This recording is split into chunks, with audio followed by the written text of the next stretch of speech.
Bonjour à toutes et à tous, bienvenue sur la chaîne. Aujourd'hui, je voulais me regarder Demolition Man. Alors Demolition Man, pour ceux qui ne savent pas c'est quoi, c'est un film qui est sorti début 90, c'est un film qui a marqué les années 80-90, avec Sylvester Stallone et Wesley Snipes.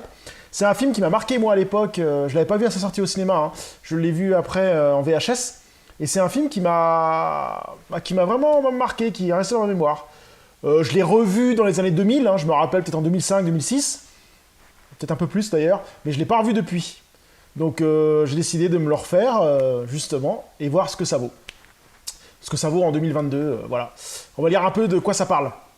Année 2032. Dans la mégalopole de Los Angeles, Simon Phoenix, dangereux psychopathe, s'évade du cryo-pénitencier. Face à ce tueur, seul un policier exceptionnel peut s'imposer, John Spartan. On ne résiste pas à Demolition Man.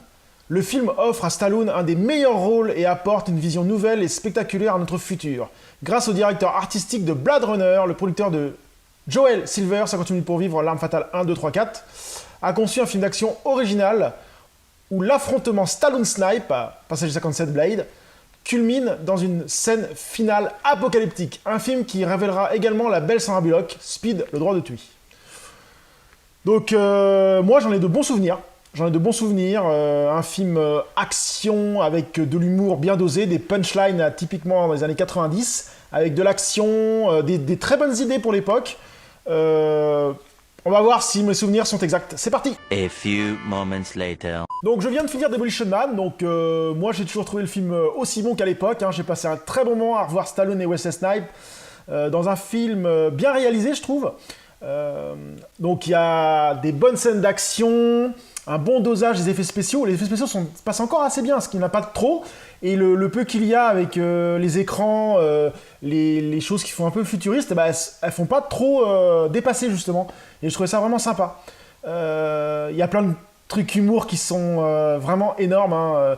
Comme à chaque fois, sans trop spoiler, à chaque fois qu'ils disent un gros mot, qu'ils disent connard ou je sais pas quoi, t'as une amende pour ça, j'ai trouvé ça énorme.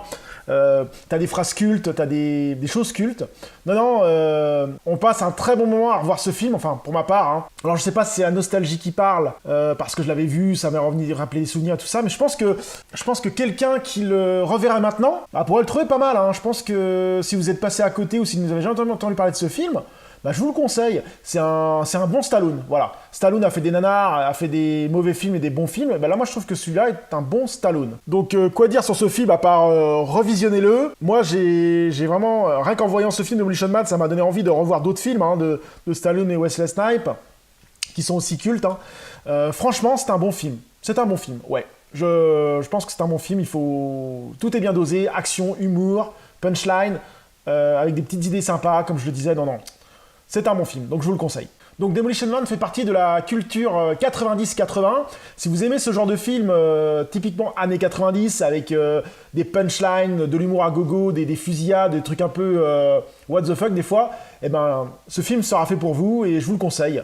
Moi j'ai toujours plaisir à le revoir de temps en temps, là ça faisait quand même quelques années que je ne l'avais pas vu, j'ai eu un grand plaisir à le revoir.